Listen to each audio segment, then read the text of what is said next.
এলাকাবাসী আসসালামু আলাইকুম, কেমন আছেন?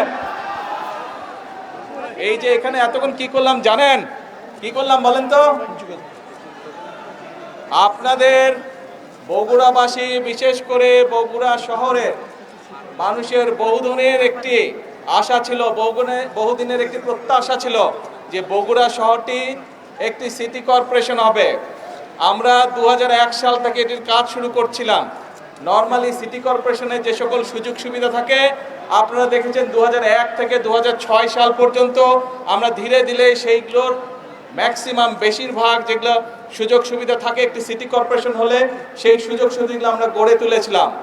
এখনো কিছু কাজ বাকি আছে, তবে আমরা এটি আজকে আনুষ্ঠানিকভাবে ইনশাল্লাহ সিটি কর্পোরেশন হিসাবে আমরা আনুষ্ঠানিক যাত্রা আজকে শুরু হলো বগুড়া শহরে। আপনারা যারা বগুড়া শহরের অধিবাসী, আপনারা খুশি? আরে শুনতে পাই না, জোরে বলেন খুশি। হাত তুলে বলেন দেখে খুশি নাকি? কিন্তু একটা ব্যাপার আছে, একটা না দুইটা ব্যাপার আছে। ব্যাপার হচ্ছে নিজের শহরকে কিন্তু নিজে পরিষ্কার রাখতে হবে। পরিষ্কার কিন্তু আপনারা রাখেন নাই। আমি আসার সময় ওই রাস্তা থেকে স্টেশন রোডে দেখলাম দুই পাশে অনেক ময়লা।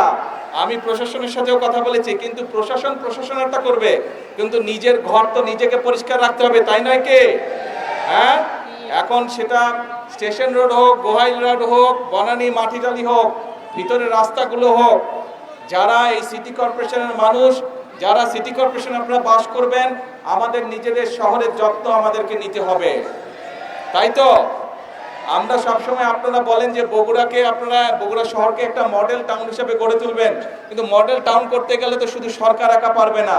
এলাকার মানুষ, শহরের মানুষ যদি চেষ্টা না করে, শহরের মানুষ যদি একসাথে কাজ না করে, তাহলে তো সম্ভব না রে ভাই।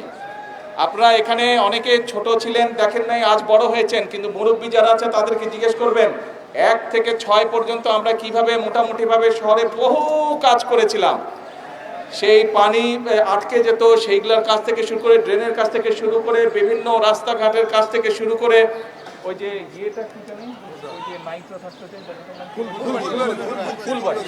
ফুলবাড়ির ওইদিকে যে ভিতরে রাস্তাঘাটগুলো ছিল, সেই রাস্তাঘাটগুলোকে ঠিক করা সহ, ড্রেনেজ ঠিক করা সহ বিভিন্ন কাজগুলো আমরা করেছি।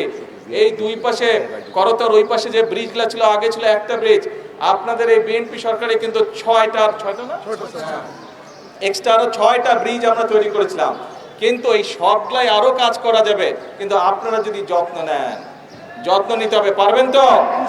ঠিক আছে, দেখবো যে বগুড়ার মানুষ নিজের শহরের কতটুকু যত্ন নেয়, ঠিক আছে? আর আমার পাশে থাকবেন ইনশাল্লাহ। আগেও যেভাবে কাজ করেছি ইনশাল্লাহ ভবিষ্যতেও আপনাদের জন্য, এবং সামগ্রিকভাবে, এখন তো সারা দেশের দায়িত্ব, আগে নয় শুধু বগুড়া দেখতাম, সামগ্রিকভাবে সারা দেশের জন্য যদি কাজ করতে পারি, এই দোয়া করবেন। মুরব্বী সহ, মা বোন সহ সকলের কাছে এই দোয়া চাইছি।